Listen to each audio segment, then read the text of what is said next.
Hey everybody, we're at Bolt Castle, the state park on Alexandria Bay.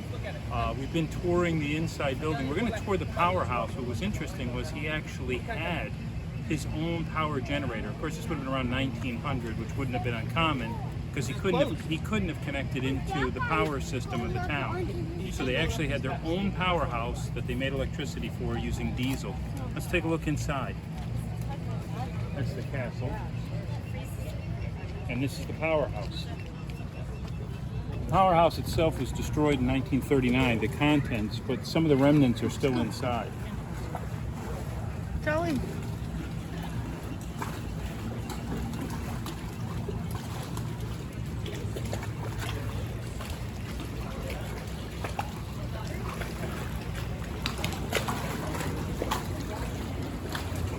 Yeah, we do folks go by.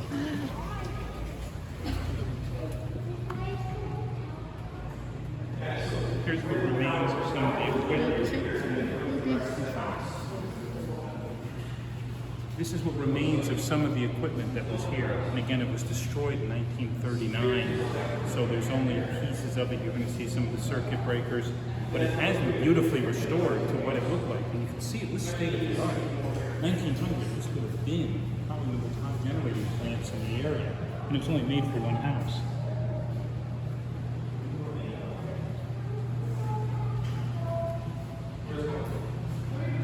Still has the remnants of where the machines were. Here's some of the machines. They're not bolted down anymore. Generators, conductors, things like that. But there would have been a diesel system. They would have brought diesel. They had a diesel tank here. They would have brought diesel fuel in and just burnt that to run the generator for the whole house. However, remember, they didn't have a big demand for electricity. It would have been primarily just for the lighting.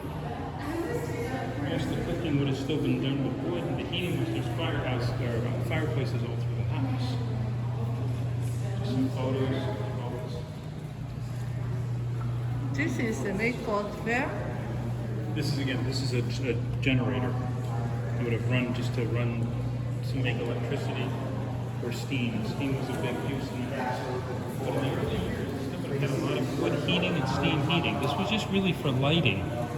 They made electricity for lighting and some odd ends. They didn't even have radio at the time. It was lighting.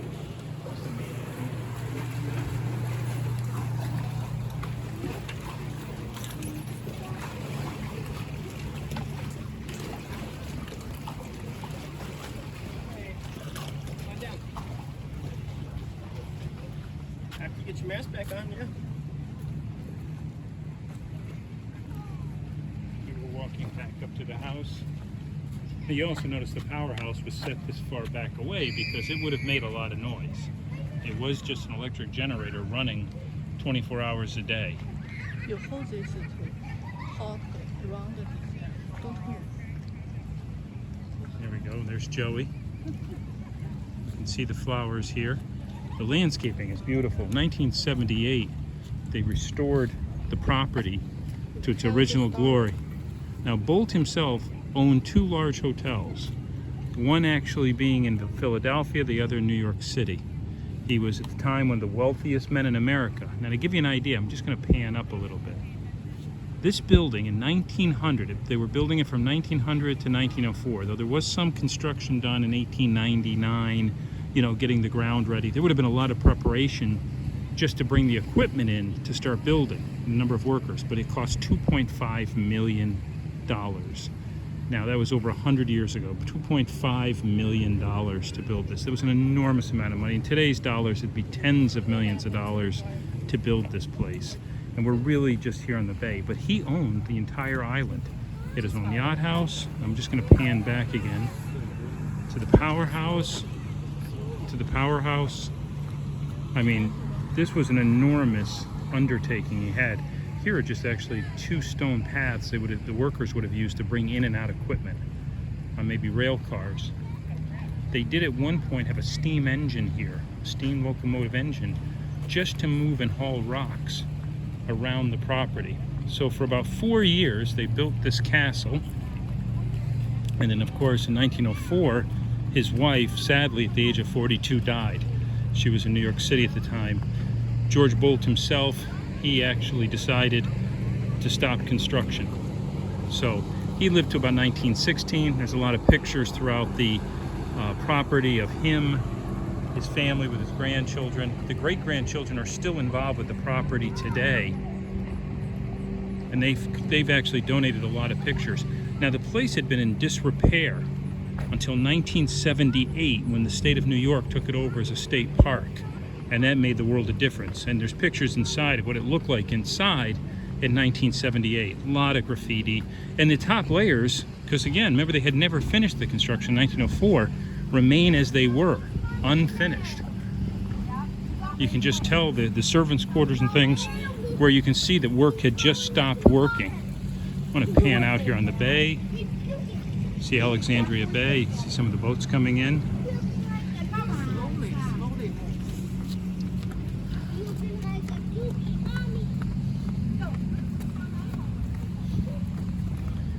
Coming up the paths.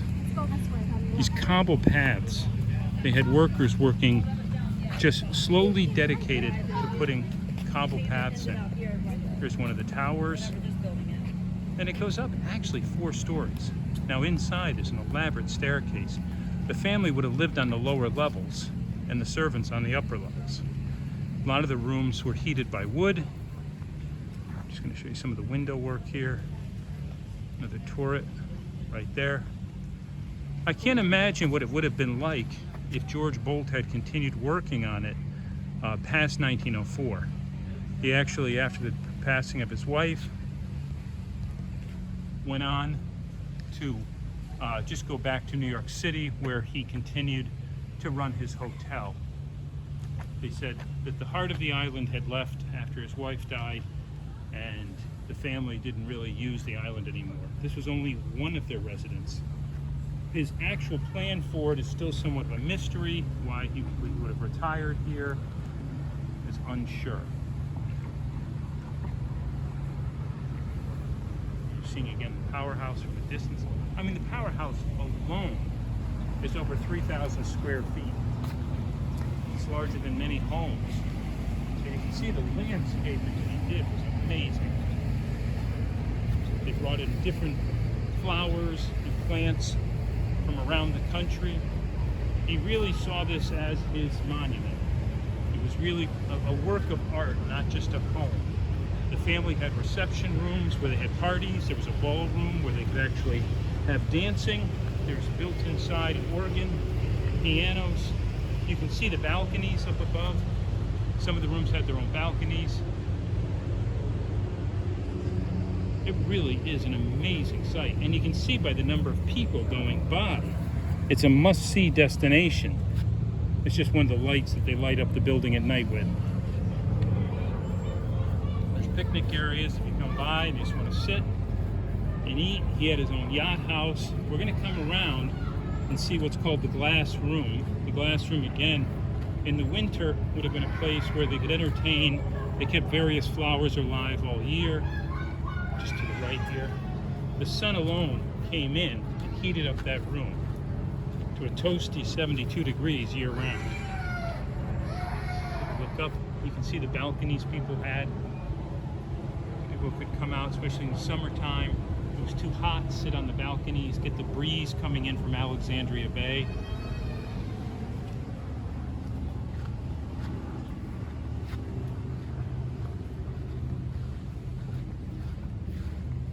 Again, one of the original structures here on the edge of the property. They used to launch boats with, to view. He entertained guests from all over America. He actually was well known with politicians. Being that he was one of the wealthiest men, obviously had a great deal of influence. People came here to visit, so there were private areas for the men to meet and do business. Boat launches come in every half hour, so at any time you want to come visit and see the state park. The park itself was about $9 to get in. If you want to take the boat over, it's an additional $11. Now you can actually see. Now you can actually see here part of this garden, the stone garden he was building. You see that it's not completed. And as I started by saying, from 1900 to 1904 they were in construction. When his wife died in 1904, they stopped all construction. And around the property you see stones, things that were never finished. Right there, for example. So it's not uncommon upstairs or here to find stones, bricks, things not finished because he didn't want to go on any further. She was really a big part of the design system of all this. And without her, he didn't want to finish it. His intentions for the property were never known. The family said that he never returned to the island. He didn't need to, and he just left it in his will to the family. The family left it eventually for disrepair and abandoned because they had other property, other places to live. It was eventually donated to the state. Oh, look at the work, the tile system. If you look right on the very top of the building, there's actually a picture of an Adirondack deer, or one of the stags they're called, one of the male deer with the horns, which of course at the time really meant power in America. You can see the emblem, the family emblem there. Look at those windows, those circular windows and chimneys. You can actually see the letter M up there. Okay, everybody, thanks for joining us. Bye-bye.